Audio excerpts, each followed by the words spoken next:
All right. It says I'm live.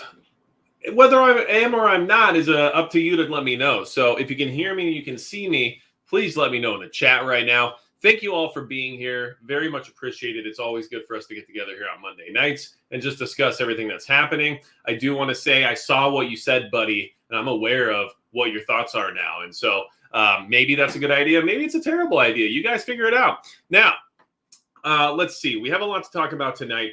And one of the things that I wanted to discuss is that even though we're in this kind of slow SHTF progression right now, and I see 5x5 Exile Reviews, thank you for being here. Thanks so much. ND Prepper, good to see you. Oid Etudiant, hello, as usual. Prepper Nation, you're here as well. Good to see you. At Magic Prepper, I'm here for the hair. And you know what? I can appreciate that. Now, I will say somebody called me out the other day because my lighting was off and they couldn't see my white hair. So therefore, it's fake and I'm clearly an imposter.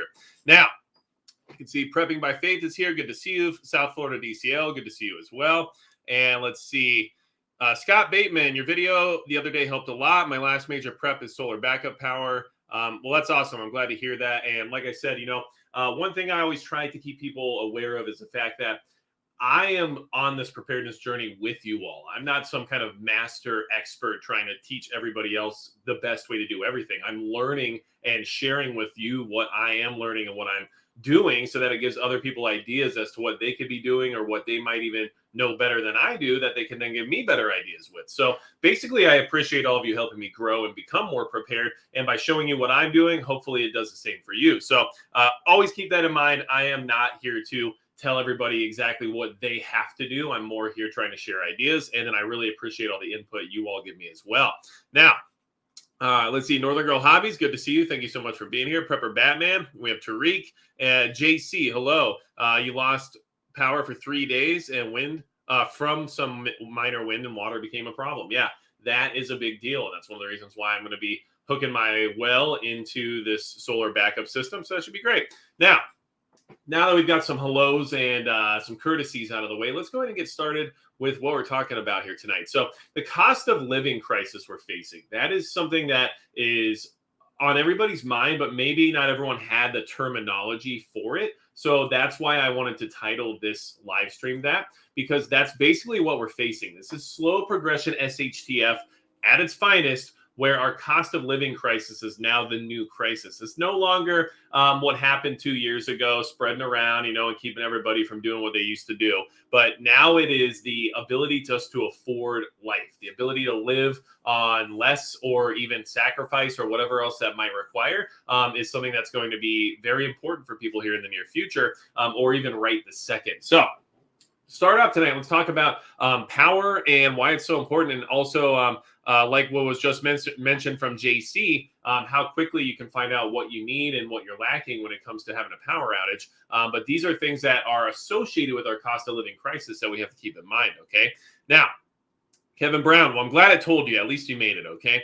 So here we are. This is Evansville, and this is from Indiana. And basically they're saying that their area, as well as the rest of the Midwest, could experience rolling blackouts this summer. And it's because of the MISO, which I guess, operates 15 different states worth of energy grid, basically telling everybody that there's not going to be enough coverage for the intense demand on the electricity because of the fact that everybody is going to be trying their best to run their AC and use all the energy that they can use during the hot months. So basically, what they're admitting and what they're going to keep telling us about is the fact that these companies, these electric companies, they don't have enough support for the amount of demand that they have. So basically, we are facing a situation where the grid that most people rely on can no longer sustain the populations that is currently relying on them.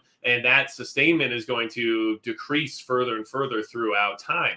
And we're facing some of that initial decreasing right this second. And it's becoming a big issue where people are going to experience blackouts in areas where they weren't as prone to them before. And like I said in the past, if you live in Texas or in Southern California or something along those lines, you are used to the idea of rolling blackouts. You know that that's how energy is conserved. And when everybody's trying to use all the energy up at the same time. It's almost a necessity to not collapse the grid. But now states outside of those ranges are actually being affected. And the same mentality is going to be put into play where they're going to start telling you, what you should run your AC at and how much water you should use and, turn down your water heater and all those different things that they try to get everybody to do in places like California. But they don't work because it's not fixing the problem. It's literally a Band-Aid on a broken pipe that they're trying to just see if it'll last. I mean, honestly, that's where we're at. We're not investing enough in our infrastructure, and this is what's going on.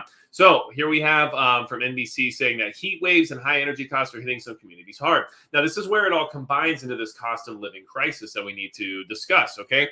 So basically, this story is about how families can't afford to run their air conditioning. Families can't afford their energy bill any longer, especially with the cost of fuel and what they're having to spend just to get to work and back. They're having to cost somewhere else. So what they're doing is they are cutting costs on their energy. And it's so bad, and it's gotten to the point where so many people can no longer afford their standard energy bill that we have people in Macon, Georgia, where temperatures were expected to reach triple digits. A Corps administrator for the Salvation Army said her facility had been packed with people looking for relief from the heat who don't dare run their own air conditioner. So we basically have people coming into what would generally be a shelter for someone who has nowhere else to go just because they can't afford their AC. It's so hot in their homes that they're going to what would generally be an emergency situation shelter to escape the heat and use their energy in order to stay cool in a very hot environment. That is not where we should be at as a modernized society where people are having to leave their home in order to go to what is basically like a homeless shelter just to stay away from the heat. But that's exactly where we are at this point. That's how bad this cost of living scenario has come. With these gas prices, people can't afford to run air conditioners even if they have them. So it's forcing a lot of folks who have never reached out for help to come into these cooling stations. That is where we are. People are literally having to go to places they've never been before, ask for help in a way they've never had to ask before because they can't even afford gasoline. Literally, it just comes down to that. And this is why this cost of living crisis is such a big deal. Now, of course, there's a lot of other things that we're facing in the sense of threats outside of just our own cost of living scenario, which we will discuss later here in the live stream. But I wanted to at least touch base on that specifically because of how dire the situation is becoming and the fact that your average American who lives, maybe in a middle class home with an air conditioning unit is having to go to what would generally be an emergency or a homeless shelter just to get out of their own home because it's too hot there and they dare not afford the heat or afford the AC to get rid of the heat.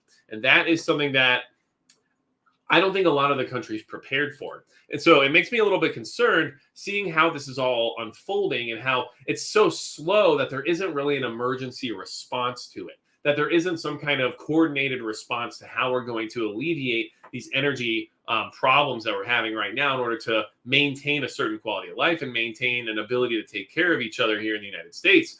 It's just not happening. We don't have the infrastructure in place to be able to do it now, as we've been proven to time and time again, and the infrastructure investments not occurring to try to find solutions for how we can keep these people from having to leave their home just because it's hot outside.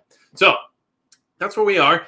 Julie, clearly the feisty rebel grandma. Hello to you as well. And thank you for giving me something to say quickly without screwing it up. So I appreciate that. Let's see. Ron Reno's here. Chris Servant is here.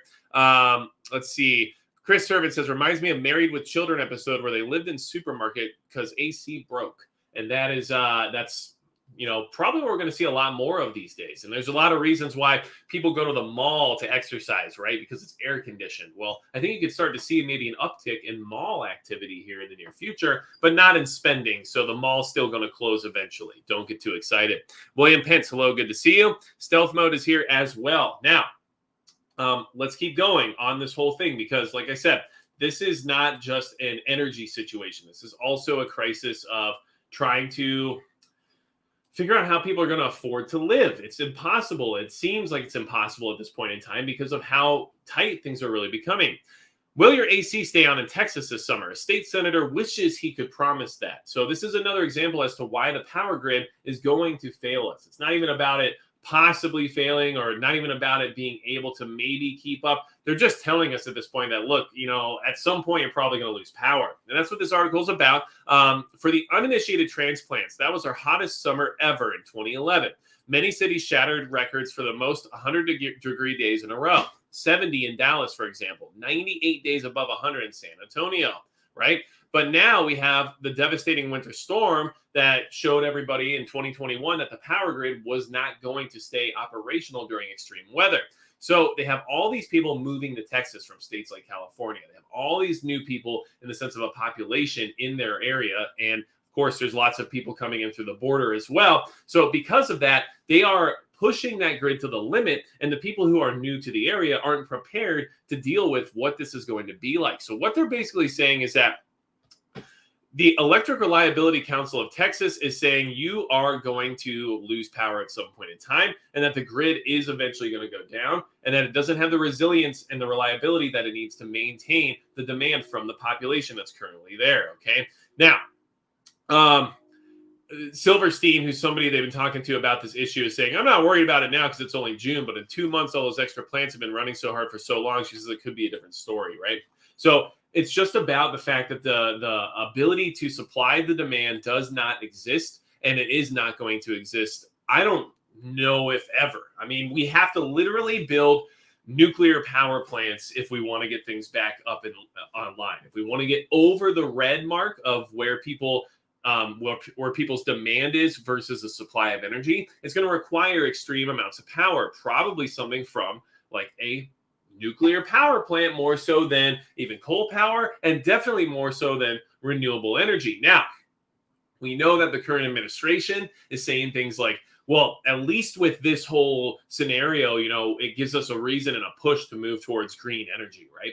Well, that sounds great, but it's just not efficient enough to put an entire population of people on it and to sustain that entire population without extreme amounts of investment. And even with some crazy investment in the population, which you know they're not going to do, they still wouldn't be able to keep up with what we can do in the sense of fossil fuels, coal, and especially nuclear power. Now, are the downsides of those types of energy there? Of course they are.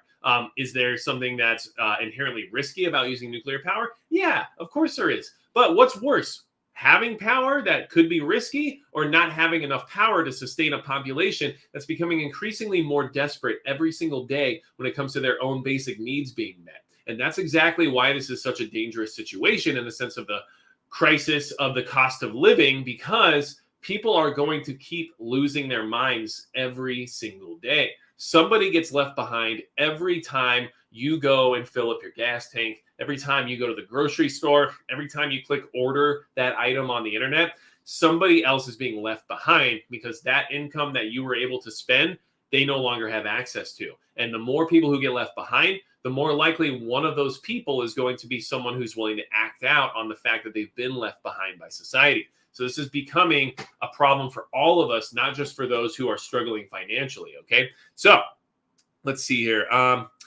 We have Naomi here. Good to see you. And it's because California is getting really dangerous and very expensive. People even crossing the border to save money. And yes, that is definitely true. And I'm sure people, especially in like Northern California, are going to, you know, places like Reno, Nevada to do certain amounts of shopping and stuff, probably just to save a few bucks, especially to get gas. I mean, who knows? But all I'm saying is that if you have the ability to try to save some money, I mean, this is a good time to do it. You know, buy secondhand. The aftermarket is always a great place to be. I use it quite a bit for a lot of the gear and the equipment that I use. So these are things to keep in mind. Now, and just so you guys know, I might have missed a super chat earlier. I think Jordan B said, I only have a basic backup system, 300-watt Jackery with a 100-watt panel, 3,800-watt dual-fuel generator, and several 12-volt appliances, including a small fridge. Honestly, you're 95% ahead of the rest of the country when it comes to what you have. So be proud of that and be glad that you've done something. And then what I do, and this is something to keep in mind, is that when it comes to things that are, you know, expensive and, you know, gear and supplies that I would like to have that maybe I can't afford, I just slowly upgrade. I'll sell something to buy the next step up, invest a little extra money at that point in time, and then keep moving that ball forward. So always keep that in mind. Now, and let's see, Cabragoon, Cabulous, yes. Thoughts on Lithuania and Kaliningrad. You know what? I don't have organized thoughts on that at this point in time. So I am going to not put anything out there that I'm not well versed in. But what I will say is that I'm keeping an eye on everything going on in that region because of how little the mainstream media seems to be paying attention to it, which should concern you. But speaking of that region, we can go ahead and talk about a couple other things here. So that's what we do here, right? Now, related to energy, and just as a reminder of how things can work, okay? Germany is actually firing up its coal plants again to try to throttle the gas supplies because of, or not to throttle them, to react to throttle gas supplies because of Russia. Now, keep this in mind. Coal was so bad, and burning coal is so bad, and you have like the Paris Accord and the agreements where they're trying to make sure everybody goes green, and we're trying to save the planet and everything else. But now suddenly, because there's an active conflict in Eastern Europe, everyone has to throw all that stuff out the window and actually just do what's practical and get back on track when it comes to energy consumption. So Germany, what they're showing us right now is that when a conflict arises and when somebody has a monopoly over your energy, anything can happen, and that can be cut off at any point in time. And then you have to adapt and reallocate your energy consumption to somewhere else. And that's exactly what Germany's doing. They're going to be firing up coal plants once again to try to get some of their reliance off of Russian gas. And this is just another example as to what is happening in the world in the sense of reactions to this conflict. But it's another example for you and I about how easily our energy supply could be cut off, especially by another entity who has an interest in making sure that we are in the state of suffering, right? So a lot of preparedness is about trying to avoid suffering during an emergency, avoid any suffering during a SHTF scenario. And that's what a lot of people don't understand, because some people say, well, if things go to hell, I'm just not going to worry about it because I don't want to be around anyway. That's great, but you're probably going to suffer quite a bit in the process of waiting for that to end. And that's not something that I'm willing to do, and you shouldn't be willing to do it either. We all want to survive and thrive, and I don't want to see my family suffer, and therefore I can't suffer, because if I'm suffering, I'm not able to provide for them. So that is what we're trying to do when it comes to preparedness. It's not about, living a luxurious lifestyle and being happy about things falling apart. It's about not having to suffer during that time, okay? So moving on from there. Moose Lodge, I'm not sure what we're talking about, but you said they're already aggressive, slashing tires and siphoning gas in our neighborhood. And I bet that is starting to get a little bit out of control. And this cost of living crisis is going to show more and more of that. Mendocino, California, gas prices, $9.94 a gallon is what it is. This is exactly where we are at this point in time. So if you're going to bring that up, Southern Prepper 3, then I will go ahead and do this little guy, okay? Everyone's going to say, wow, national gas average, it went down. It was $5 a gallon. Now it's only $4.98. Yeah, okay. Well, don't get excited. This is just where things are on a national average. And keep in mind that this is fluctuating quite a bit on a daily. So all we have to remember is that what we've been told the projections are is that come August, we could be looking at least 650 on average. And that is insane. So I think once we hit 650, things are going to stop moving, and we require things to move to live in our modern society. So the desperation will kick in even further, and we're going to have a hot summer. But that's just what it seems like to me. And this is what the average gas price is as of today. So, do with that what you will. But what does this lead to? Because this cost of living crisis is affecting other parts of the world. It's not just the United States. We are actually more shielded from it. So what that does is it buys us more time. Doesn't necessarily mean we're going to avoid it, but it does mean that we'll have a little bit more time to prepare for it and to see it coming before it does, because of what's happening in these other countries. So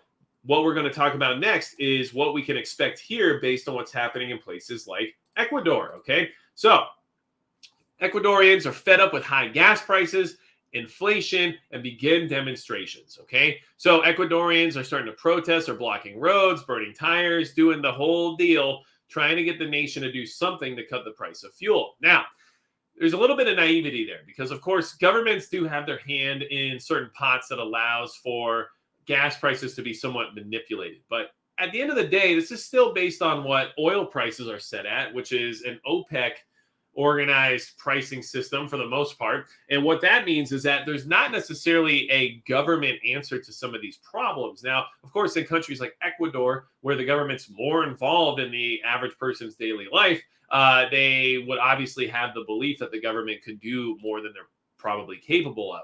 But this is what you can expect here in the United States as well if things continue to progress, because people are just going to stop being okay with the way things are going, all right? And they already are in many ways. And one thing that you can say is that if A place like Ecuador is starting to demonstrate, and in some ways violently, right? And then you have the fact that here in the United States, people who, let's just say, were very supportive of the current administration in the White House, they are even coming out and being like, this is not going to work for us and we're not okay with this. That should tell you everything you need to know. This is getting so bad. This cost of living scenario we're all dealing with is becoming so difficult that people are getting off of their ideological soapboxes and actually having to admit the truth that they suddenly can't afford to live the way they want to, and they need somebody to blame, and they're going to push that blame onto those who are currently in power, regardless of how much power they really wield when it comes to actually solving this crisis. And let's be honest, I don't expect our current administration to solve many problems at all. But you know what? I don't have much faith in the government as a whole. So that's just where I'm at currently from a personal standpoint. So this is happening in places like Ecuador, which means you can expect it here. But you can definitely expect it in other places as well. We've seen similar things happening in Europe. We know about the food riots in Sri Lanka. We know about a lot of these things occurring, and they just keep happening. So I think this is information we can digest and then use to prepare better for what is more than likely expected here in the future. Okay. Now let's see. John Graves says $4.99 Flagstaff, Arizona gas. Okay. And I believe I paid $4.59 the other day at the gas station.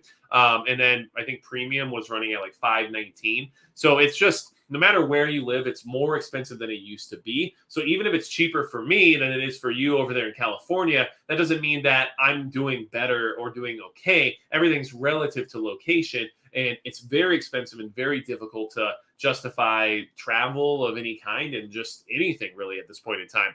Now, Mark Olson says heating oil will be bad this year. Yes, I agree with you. And I think that's going to be a huge struggle, especially in Europe, where they're in a conflict zone and where people are losing access to natural gas. And so I think that we're going to see a lot of that over there. And with the whole SHTF scenario that is likely affecting the entire planet, watching other things happen in other places will teach us a lot and also give us a little bit of a heads up, because we're somewhat isolated. We're on our own side of the planet when it comes to being a continent in many ways. And we also don't have the same dependence on these major superpowers as they do in places like Asia and Europe. So there's a little bit of a isolation, a little bit of a bubble here for us, but that doesn't mean it's impenetrable. And eventually we will find ourselves on the wrong side of it. Okay. Now,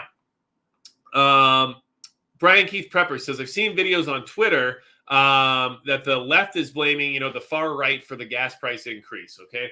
And I think there's always going to be some of those extreme ideas being pushed around out there. But I think anybody who is reasonably logical and maybe moderate in their political views, or maybe, a little bit more left leaning, but can at least admit certain truths, are willing to say that this is problematic for the people who are supposedly in charge of the well-being of the country at this point. So, but yes, there's always going to be extremist ideologues. Now, I do not have a rooftop Mark 19 Jetson, so I wish I did, but I don't. So I'll let you know when that comes in, all right? Now, this gas thing is also causing other problems, and it all goes down to like how hard this is going to be for us to get through as a community, as well as just individuals, and why we need to be bracing for this, okay? So this is an article from Michigan State University, and it's about the gas prices keeping employees home, okay? This was put out 5 days ago. And it's basically just an article talking about how farm employees are struggling to meet the threshold for, is it worth spending the money on this gas to get to work when my first hour of work is my drive to work and my last hour of work is my drive home. So these farmers are trying to get more creative about how they're taking care of their employees. And so this still falls on them to try to avoid any shortages of labor, but at the same time, it means it costs them more, which means it will cost us more. Now, this is an issue. At some point, workers are going to stop coming to work because they're going to be like, you know what? If half of my day is just the gas to get to and from work, it's just not going to be worth it for me anymore, and I'm done here, right? And I totally get that. So what this article is talking about is how the farm decided to give people more hours to make up for their travel. So, more hours invested in the day, and the farm can't afford just to give everybody a $20 an hour raise, but they're giving people more hours so they can make larger checks, which means they can pay for that transportation a little bit easier. there's just a lot of different ways this can be approached. And what their approach was trying to not punish their employees for things that were out of their control, which I totally understand. But at a certain point, a lot of employers aren't going to be able to afford to offer more hours. A lot of people might not be able to take more hours based on their home life. And any hours that are given out that weren't necessary to begin with are going to be rolled into the cost of whatever product they're producing to you and I, the consumer. We're going to end up paying for those additional hours, which means we now can't afford the gas that takes us to work and back. And then this whole thing keeps going. So all of this is connected, and it really pushes us into a realm that I didn't want us to be in, okay? I'm trying to be an optimist. I want us to succeed as a country. I want us to move forward. I want to see some progression in a good way. And I want to, enjoy our lives, but maintain a level of preparedness. And I honestly wish our preparedness was specifically revolving around things like natural disasters, natural born pandemics, things of that nature, not man-made disasters, which right now I could say our economy is a man-made disaster, and any global conflict scenario on the horizon is definitely a man-made disaster. And those are things that I wish we didn't have to prepare for, but it feels like every day that is actually our biggest threat, which we kind of already knew, but I wish it wasn't something that had to exist. So this is where we are, and it's unfortunate. Let's see. Ghost Lincoln, good to see you. William Ashley, good to see you as well. Looks like you are riding a bike now. It's good exercise, and I can't argue with you on that. But I will say that I think we are going to see a lot more people out on bikes, and that's not a sustainable way to do things. And what that does is give some people bad ideas. And when I say that, what I mean is, well, look, they can do it. So I guess there's nothing to see here, right? And that always concerns me is when we adapt to the current environment because we have to out of survival necessity. Some people look at that as, oh, well, this adaptation wasn't too bad. And in fact, this might be a better way to go. So no need to fix anything here. Move along, right? Jordan B, forgot to mention, I also have a basic analog AC window unit as a plan B to cool at least one room with the dual fuel generator. I think that's a good way to go too. It is important to be able to have some level of comfort, especially if you have like young children or people who are very old and maybe cannot handle the extreme temperature ranges. That's a good thing to keep in mind. All right, now let's move forward. There's still more going on with this whole crisis. I'm not going to lie to you guys. And it's just really frustrating. This is where we are. Okay, American Journal of Transportation. The top U.S. port enlists the White House. We'll see how they go. Help to clear rail cargo log jam. Okay, now, basically what this is telling us that there's 29,000 rail container units at the Port of LA that have been waiting for 9 days or more for pickup. So it's no longer just trucks, it's also the trains. Products are just sitting in containers still to this day. And if you were to only watch mainstream media, you were only paying attention to what was being put out in front of you, you would know that things are not actually being reported on anymore. We've moved past it. But just because the media has moved past these topics doesn't mean they still don't exist. And this is happening right now. We are dealing with these shortages in the supply chain still. And in fact, they're getting worse in some ways. And now we're finding out that they can't even load the trains, which the trains are the lifeblood of this country. The trains and the trucks together are the only reason we have some kind of cardiovascular system, right? And without them, we are donezo. So we need the trains moving. We need the trucks up and running. And right now, 29,000 container units are on the ground, okay? And half of them have been waiting to be picked up for 9 days or more, all right? We're not improving, okay? Things are just at a standstill. And all the things they're talking about doing, oh, we're going all out to catch up on this whole situation. What do you mean you're going all out now? Okay, this is an article from June 14th. This isn't like a year old. This isn't 2 years old. We're figuring out how to do what we got to do to get these containers out. Really, for the last 2 years, you guys have been going all out, going 24/7 and changing all your, protocols and everything to try to get over this whole problem that we're having. And it's still not working. And in fact, we're falling further behind. So this should remind you that this crisis isn't just going away. It's not just going to fix itself. And if it ever does get fixed, like maybe how we recovered from 2008 with crazy bank bailouts that, never got reconciled, we might find ourselves in a good position again at some point here, but I don't see that fixing the problem this time around the same way it did last time, do you? I do know how they solved the problems back in the 1930s, but I don't want to see that happen. You know, the whole thing that happened in the 1940s. You know, let's not do that. But who knows what they'll choose based on what's an available option, because these things aren't fixing themselves. All right. And in case you all were looking for an information source to kind of keep tabs on some of this stuff, there's this site here called Project 44. They have what's called a supply chain tracker. I'll put that in the chat here just so you guys have it. But it's basically just little clippets of different supply chain issues that are going on from around the world. So Antwerp prepares for more strikes. South Korean strike comes to an end. South Korean trucker strike impacting port. German dock worker strike adds to Europe's supply chain woes. So it gives you little tidbits of different things going on in the sense of the supply chain around the world. And it's not the worst thing to keep track of, but it's just another reminder as to things not just being here in the United States. It's everywhere. It's all over the world at this point.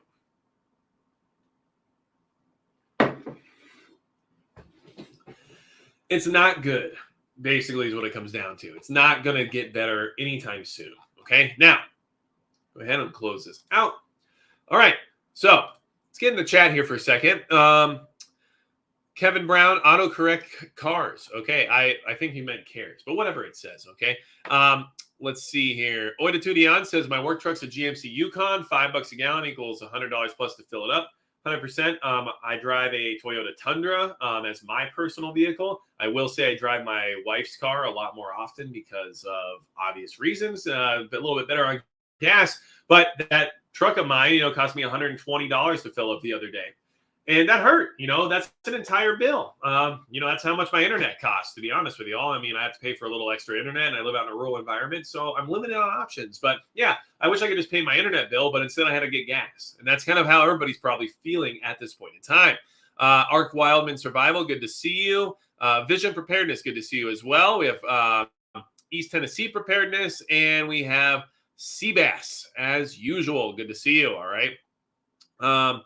Empress Kimberly, I wish someone would explain exactly what to expect and how to prepare for a recession. Well, I think we've talked about it quite a bit, but that's something that could be more detailed in like an actual structured video. But what I will say is that having assets is important, right? And having access to fallback plans is going to be a big one. And when I say fallback, I mean like everything. Do you have fallback housing figured out? Do you have fallback employment figured out? Do you have fallback food supplies in case you can't afford groceries? Do you have fallback fuel reserves in case you can't afford gas? And I mean, what does that sound like? It sounds like prepping to me. So these are all things that you should definitely be keeping in mind. But a fallback plan for every aspect of your life that you rely on right now is a good idea when it comes to a recession, at least in my opinion. Okay. I am not using Skylink Jordambi, but that'd be cool. And I've thought about at least checking it out. So, and I think it's Starlink is what you're talking about. Anyway, moving on. There's still some other stuff happening. You might not know about it, but it really is happening still. And it makes me laugh a little bit. Okay. So Shanghai lockdowns. Okay. Well, Magic Prepper, no, you're good. That's like 2 months ago. No, this is June 13th. Okay. This is a week ago. Yeah. Mass quarantine measures are imposed in Shanghai, including highway closures, severely affecting trucks carrying exports bound for the city's port. Orders for cargo bound for the U.S. West Coast have been picked up after trending down. West Coast ports are slowly processing containers, while East Coast and Gulf Coast ports are starting to feel the pinch. So they're locking down again, that giant city with millions and millions of people for all the same reasons as they always do. And this is going to affect us more and more. And look, if you and I were to be, I don't know, maybe a little critical of some of these measures, we can look at it through some, let's just call them rose-colored lenses and say, this is weird. It's like, it's almost like how you do a de facto embargo or de facto sanctions. Like, hey, we're not charging you more with like taxations and tariffs. We're just going to not ship it out as fast. Yeah, but it's not our fault because honestly, we have to shut down an entire city because like 3 or 4 people got sick. So millions of people are locked up now and we can't do anything about it. We're sorry. Hope that doesn't hurt you too bad, right? Obviously, I think a lot of us have thought about these different scenarios. I think a lot of us have vetted a lot of these different concepts. And I think it's hard to look at it in a way that's just purely based on honesty from the PRC. Okay, so just throwing that all out there, I wanted to make sure everybody's aware that that's still an issue. Okay, And not only is it just affecting cargo, but keep in mind, like what happened with those people during those times. Well, we're back to fresh lockdowns, and it's because they need to do a mass testing drive. All right. So 15 of the city's 16 districts are 23 million people are being locked down once again. Okay. This is how easily this can happen to another country, which means it would be relatively naive for us to assume it can never happen here. Although if it happened here in the same fashion that it's happening there, I think people would react a little differently, and it would cause a type of event that we would not want to see. Okay, but that's where we are. And just always pay attention to what's happening overseas in places like Shanghai, because we have to keep in mind that there's other reasons for some of this stuff to be happening at times, and it might not be face value for what we're getting, but it's another concept as to why this cost of living crisis is becoming so difficult. Because don't forget, no matter how much you don't like it personally, okay, most of the country relies on places like Walmart to stock their refrigerator and to stock their pantry, and it saves them money, and they pay as little as possible for as much quantity as they can get, and that's how they get by. And every time the prices go up or those ships don't go out and the production is down, those prices in their Walmart goes up, which means they can get a little bit less than they could the time before, which means they are no longer as well off when it came to their family being stable. And that is the snowball effect that we should all expect to see here in the near future, happening right now, and probably to some of us here in the community, which is going to be very tough because we're all going to be pushing a little bit harder to figure out how to not struggle during these times. But that's not the easiest thing to accomplish sometimes. And we definitely need to keep that in mind, because people are having a hard time right this second just justifying basic cost of living, basic needs. Okay. And that's what we're seeing. Let's see. Pinch Runner says China is converting factories to wartime production. That's the reason for locking them out of the workplace. Okay. And you know what? I think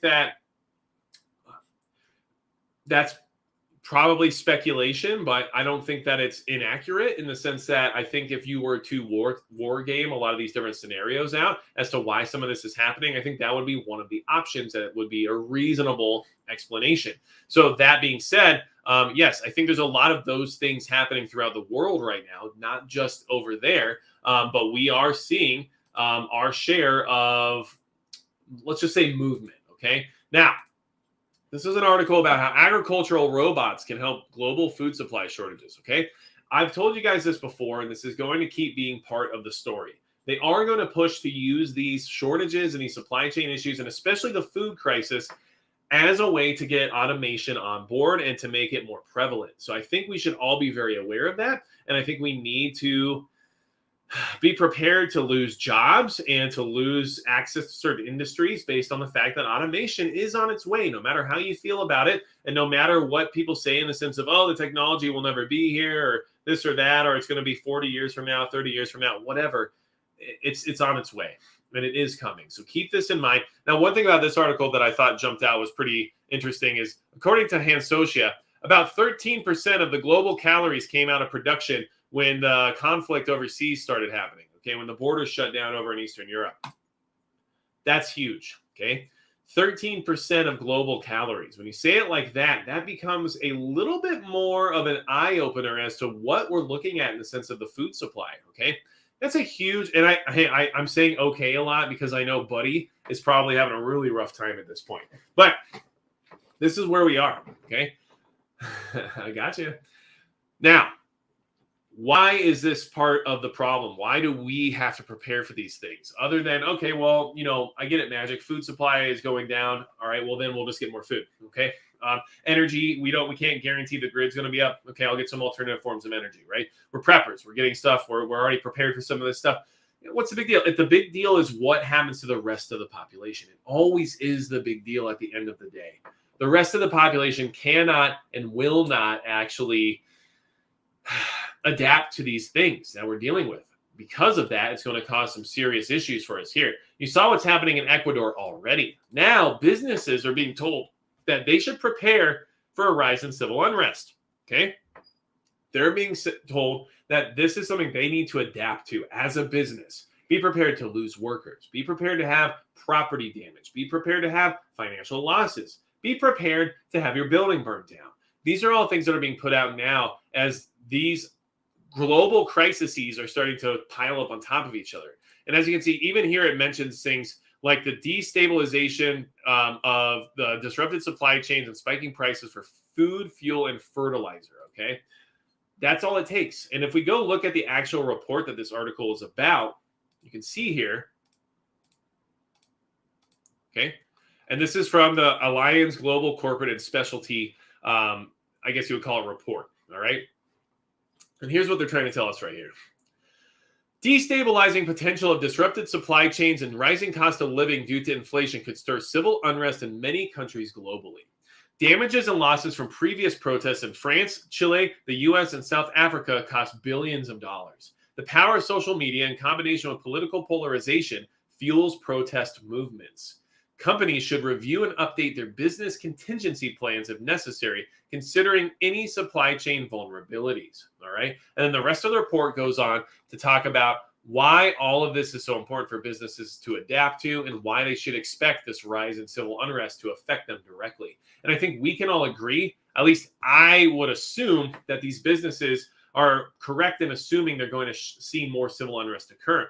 These smash and grab lootings that happen and these flash mob stealing sprees that we witness in major cities, they are going to spread. And they are going to get more violent eventually. Because at some point in time, people are going to say enough's enough. And if they can't afford to actually get the basic necessities that they need, they're going to take them. And when they go to start taking them, they're going to get more and more creative with how they do it and how they don't get caught.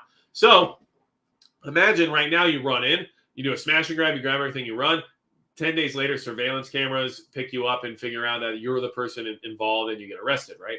Well, that doesn't actually happen as easily if in the process of the smash and grab, you also burn the building down, right? And this is why we have to keep these things in mind. People are not going to stay, let's just say, cordial in their crime. And they're also going to spread out. So once this gets caught on, right, and once these businesses are catching on to the idea that this can happen, they're going to then pivot and they're going to start hiring armed security. They're going to start using different deterrents and different methods in order to alleviate the issue. And that's going to move those people's crimes towards other targets. And those targets could easily become the suburbs, your home, or wherever else they might feel could have a lot of supplies of whatever it is they need. So I would be looking at pharmacies. I would be looking at restaurants, even when it comes to food. There's a lot of places that are untapped that are also not going to immediately be able to afford things like armed security and adapt to that type of environment in order to have a more inviting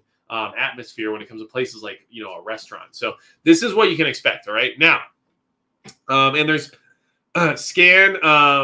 Essex Gargoyle says, you know, there's no prosecution for those who support the narrative. And that's true. And we're seeing the results of that happening now, where crime is not being prosecuted, crime is not being punished, and therefore it's being perpetrated.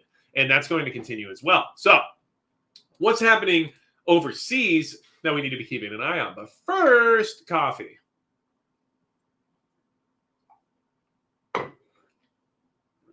Yeah. Actually, more.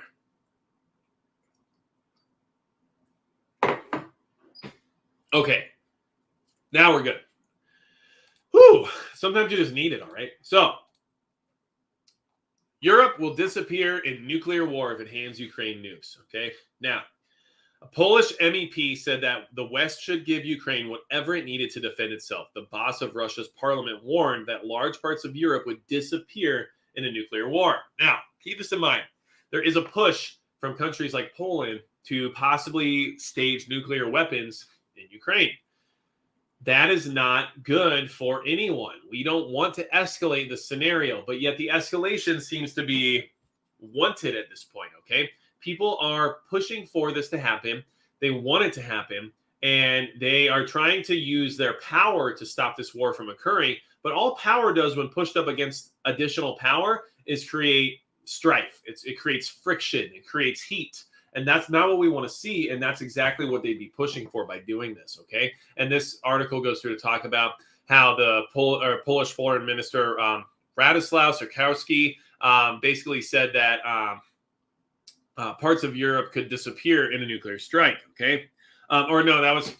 He's the Russian politician who said that. Now, sorry, I'm getting all confused tonight, I guess. I don't know what's wrong with me. Anyway, Basically, all they're trying to say is that in a nuclear war, Russia's going to wipe Europe off the map, and that's why we need to be paying attention to what's going on over there. And we know that there is the potential for additional escalation there every single day. The Donbass is on the verge of falling to Russia, so the U.S. and partner countries scramble to find more guns and ammo for Ukraine, okay? What do you think is happening when we supply them with these guns and ammo? What do you think is happening when we are pushing from NATO countries to put nuclear weapons in Ukraine? This is going to keep getting worse. And the longer this lasts, the worse it will get, okay? We would have been better off had this whole thing ended in like 3 or 4 days, like people originally tried to project, which I don't know where that all came from, but that was their thought process. And if that would have happened, things would have been better than if they would last as long as they probably will, which will be upwards of 2 years. So this is why we're paying attention to this happening right now, okay?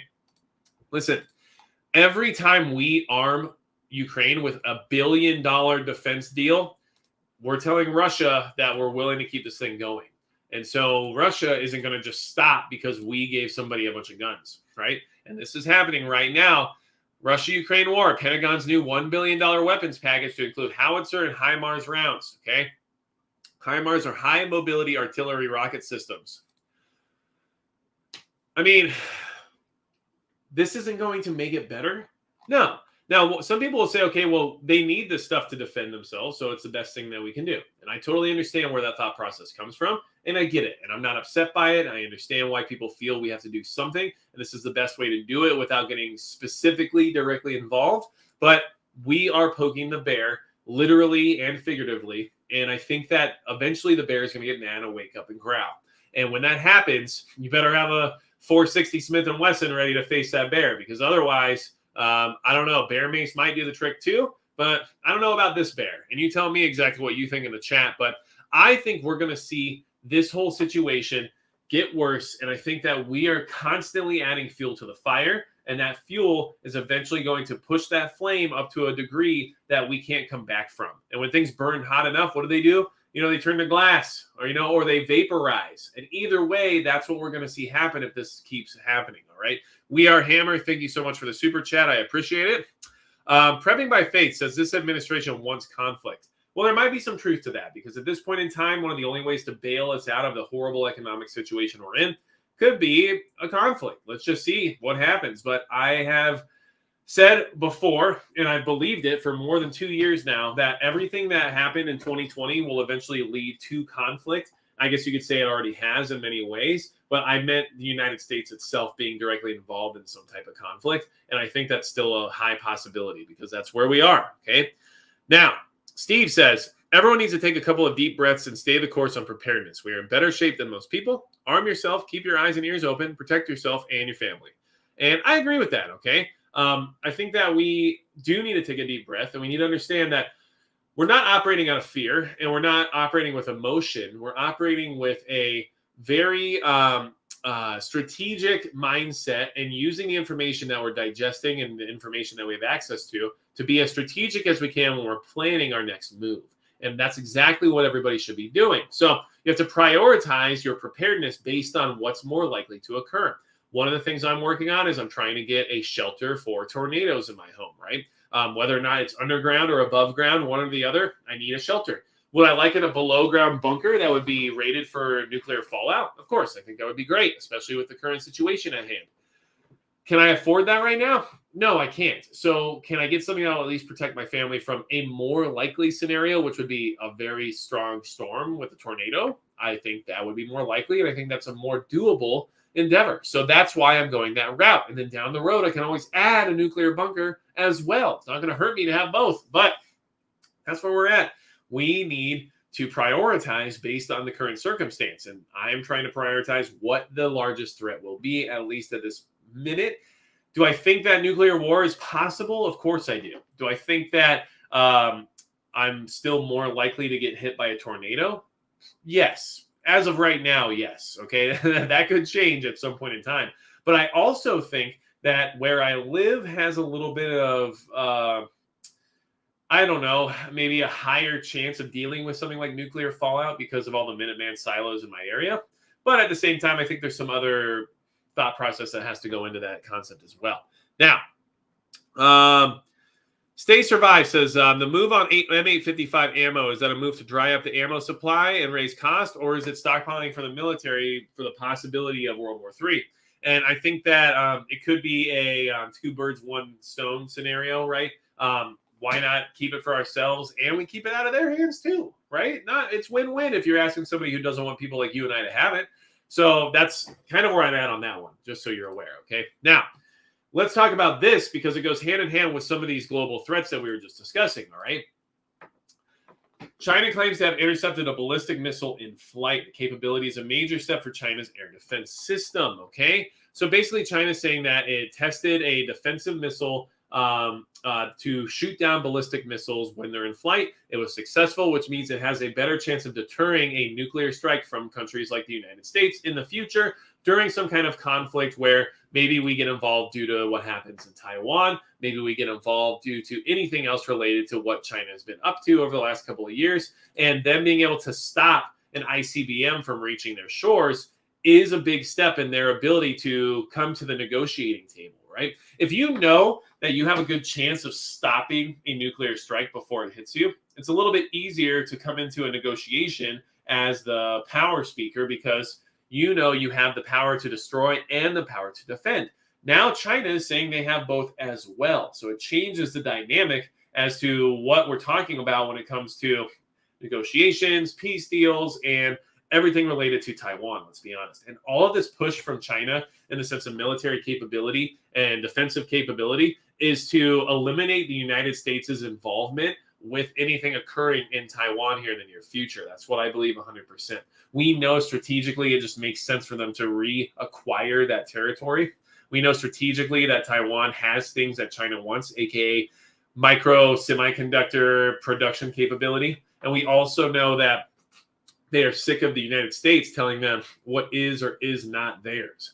And I think that this is a major step in their ability to talk to us directly as equals more so than from the stance of asking permission, right? So I think we're in a little bit of a more dangerous scenario now because of the fact that they have this defensive capability. It changes the dynamic, and that dynamic is something that we want to continue in the sense of being the global superpower. But I'm getting, I guess you would say, cold feet in the sense of confidence in our ability to maintain that level of power. All right. Now, South Florida DCL says a bottle of potassium iodide went from $37 to $68 in 2 days. Okay. That's a really big increase. All right. And I think that that's probably because everybody knows that it's something you need in case of a nuclear fallout.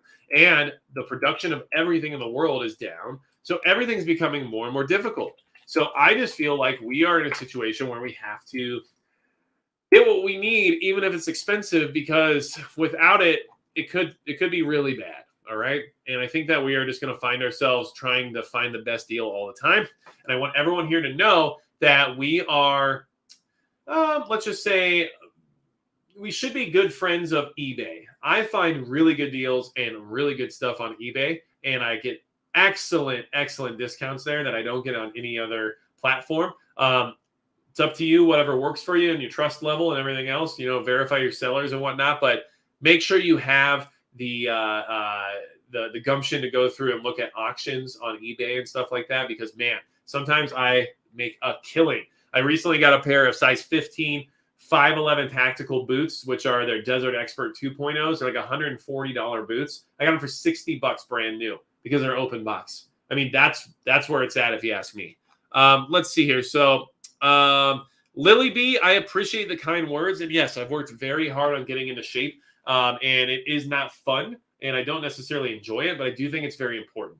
And now that I can run for miles and I, am able to lift more weight and in all around better physical shape, doing things like I recently did, which was a training seminar over in North Dakota here, where I was working with some friends from Garrison Readiness Group, which is a really good training outfit here. Ran around in a full kit, plate carrier and everything with AR-10. So a lot of weight. And you know what? If I wasn't in physical fitness shape at that point in time, it would have been a much more difficult training scenario.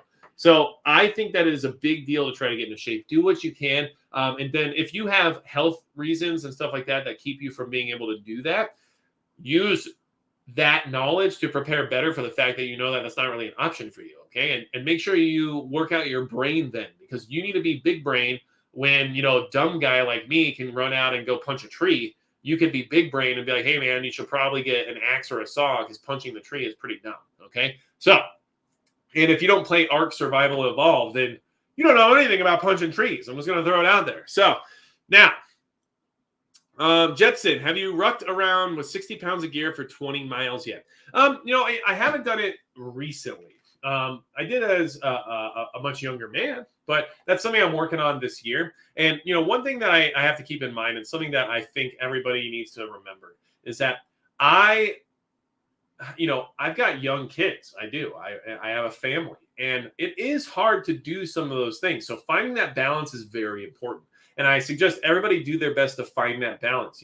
If you're always gone rucking and traveling and training and stuff to be a better person in the sense of preparedness, that's very good for that. But is that conducive to spending time with your family and helping them develop as a unit? That's the hard part. You have to balance that stuff. And it's very important to spend that time with your kids and with your wife and with your family or husband, whatever you have going on in your immediate unit. But at the end of the day, it's hard to make that balance. So I would like to do a 20-mile ruck here in the relative future, but I have to find the right time to do it where I don't just ditch my family for, a 2 or 3 day trip out into the woods without it, having some value to it. So a lot of things going on there when it comes to that. And that's not me making excuses. That's me trying to relate to everybody here who probably has a lot of the same situation where it's hard to find that time and it's hard to justify some of the time required to get those things done. But it is necessary to know what you're capable of before you go walking out the door with an 85-pound rucksack and realize you can only make it a half a mile before you got to just set camp, right? Now, Exile Review says you agree. It has to be a good balance. And I agree. I mean, it's very hard to find sometimes, but it's important, okay? And then let's see. Chris Spidey, problem. I left the Army and stopped doing that stuff. Now I'm a little fat. Well, you know what? That's okay. At least you have some extra calories to burn when that time comes. And you have that prior conditioning and training and know-how to be aware of what you're capable of rather than being completely oblivious to it and being caught off guard when you find yourself out in that kind of environment, okay? And I think that's a big deal. We often find ourselves trying our best to, I don't know what the word is, overcome things that we haven't experienced before. And that's something that's hard for me as well. And even if it's just repetition, if you aren't out there doing things regularly, then you need to try them again. Because for example, you go out, you do some shooting, and you're like, man, I'm really accurate. I did some really good shooting today. I'm good to go. 6 months later, do that same exact regimen, and you might suck. You know why? Because you didn't do it for 6 months. And that's exactly what I recently learned at this training seminar. Was like, you know what? I enjoy what I do here, and I'm enjoying like these different platforms I have, these different optics and all this stuff. But at the end of the day, I might need to consolidate down and really and focus on like one thing. And I just want to be really good at this one thing, and then I can branch out. But until I'm perfect with just basic fundamentals, I don't think I want to be branching out anymore. And that's a hard pill to swallow sometimes. But I think in the preparedness community as a whole, we need to do that because things are tough. Like I'm not a good gardener, so I need to hunker down and actually force myself to garden more. Do that, right? I'm not great at getting projects done when they're overly labor intensive because I was never in construction. I was never a handyman. I was never a laborer in general. So I don't have the know-how or the knowledge of if somebody handed me a skid steer right now, there'd be a learning curve, I would just be like, okay, I guess we're just going to see how this goes. But that's just real life. You have to be honest with yourself and know your limitations and know what you are capable of and what you're good at. And I think that swallowing that pill sometimes is tough because, even things you are good at can be improved, and you have to do what is practical over what is enjoyable sometimes. And I hate that. I'm not going to lie to you. I hate that, but it is what it is. Okay. Let's see here. Now, Empress said, what would you say your opinion is the lightest, most calorie dense food for bugging out? Okay. Well, lightest, most calorie dense. I mean, I saw some people in here say peanut butter, and I think that's like a decent suggestion, except for the way that it stores. It's not very easy to pack. It's not the easiest thing just to dine on. And honestly, if you only eat straight peanut butter for a long period of time, like it looks the same going in as it does coming out. You know what I'm saying? Like that's going to be a rough time at times. But what I will say is, honestly, like for what I'm using, I just run a couple of those emergency food ration bars because they're very highly dense in calories. Like the smaller ones have 2,400 calories per bar. The bigger ones have 3,600 calories. So if I think about using one a day, you know, that can get you through quite a bit. But at the same time, obviously you can ration a little better than that. And I supplement with some MREs as well, just to have something easy and basic that doesn't require cooking. If you want something more lightweight, you can always go with freeze-dried foods like Mountain House and stuff like that.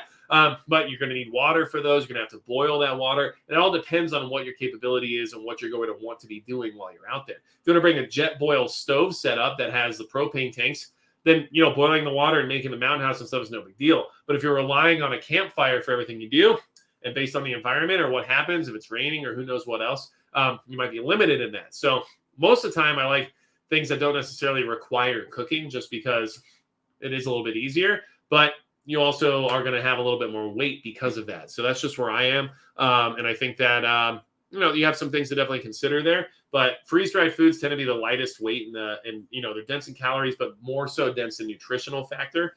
The ration bars are the most dense in calories, but also, you know, a lot of those calories are going to be derived from, you know, saturated fats and syrup and stuff like that because they're just trying to stuff you full if they can. So keep that all in mind. That's just kind of what I look at and what I think about when I'm out. Now,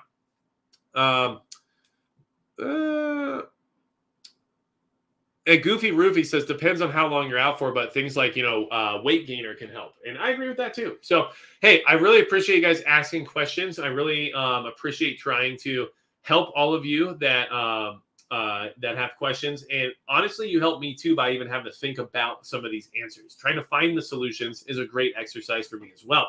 So I appreciate that. And I am looking into doing more videos here in the future. A good thing for you guys to keep in mind is that this week I'll be doing a medical training class with Bear Independent here in North Dakota. So that will be awesome. I'll be traveling down about 3 hours from where I live to meet Bear in person and do his medical class. So I'm very excited about that. And then I also will be meeting Tyrannosaurus Rex there as well, who's another North Dakota firearms guy who's also on YouTube. So some really good networking, some cool people I'll be able to meet. I'm very excited to get better with medical because I suck, you know, and that's just all there is to it.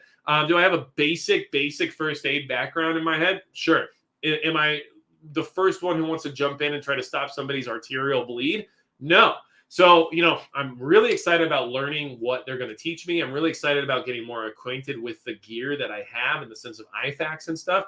And at the same time, what a great opportunity to network. And I'm just really excited to, you know, expand my horizons as well. So always be out trying to get more training, learn more skills. And what many people here in the community will tell you is skills is something you never lose, right? You could lose all your preps in a fire, but your skills are going to stay in your mind. And that is something that you can use to adapt and survive with, even if you have absolutely nothing. So all those things are very important. I really expect to learn quite a bit and hopefully get some video, you know, talking to Bear, talking to Tyrannosaurus Rex. And I'm just really excited to get some of that networking under my belt. So look forward to that. I appreciate every single one of you being here. Monday nights are the jam. I don't care what anybody else says. Let's keep our heads up, keep moving forward. And if you have anything else for me, you know where to find me. Make sure you guys come hang out on the Discord. It's starting to get a little cray over there in a good way. I like it. Now we are, you know, I think over 2,000 members at this point. So that's super exciting. But just keep in mind, I want it to be for preparedness and for networking. That's what we're here for. And I appreciate I got some great mods over there. And we're rolling out some new rules and stuff here soon to try to make things a little bit more casual and comfortable, but to maintain that level of courtesy so people are comfortable being there, comfortable sharing their ideas and opinions, and don't feel excluded for any reason based on whatever kind of, you know, conversations are occurring. So we're doing our best to try to maintain, you know, an open air environment while also keeping it safe for work, let's just say. Okay, so You guys check out the Discord. I appreciate all of you. The outro music, Oi de Tudiant. You know, I did share some really interesting information about that on the Patreon the other day.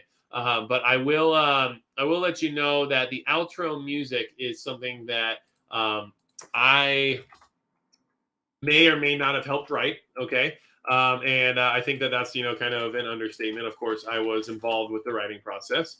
And it is one of my favorite songs that the band I used to be in put out. So I will go ahead and I will share that link for you, Oi de Tudiant, just for you, because I know that you've been asking about it. So here it is. That's the song from my outro. And it is a song that I was the bass guitarist on. So I was the bass player, and I also did some of the backup vocals. So you guys can deal with it there. Okay. But appreciate every single one of you being here. Anything else you need from me, you know where to go. And that's going to be it for Magic Prepper.